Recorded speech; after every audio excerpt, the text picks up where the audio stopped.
Well, welcome to the Startup Espresso. I'm Hall T. Martin, the host of the show, where we talk about raising funding for your startup and the time it takes to have an espresso. I hope you enjoy this episode. Hello, this is Hall T. Martin with the Startup Funding Espresso, your daily shot of startup funding and investing. In raising a fund, you'll need to set up the legal documents that defines how and when the limited partners provide the funds, what the fund manager will do with those funds, and how they will return the funds back to the limited partners. Here are some key details to include in a fund document. Show who will manage the fund and what duties they have. Discuss the fees and expenses for the fund managers. Define profits and losses and how they are calculated.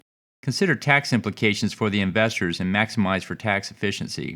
Describe circumstances in which the limited partners must make a decision, such as adding new investors or extending the fund.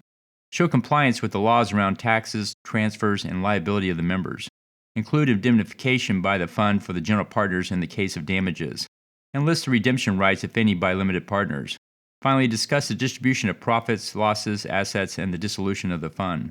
Thank you for joining us for the Startup Funding Espresso, where we help startups and investors connect for funding. Let's go start up something today.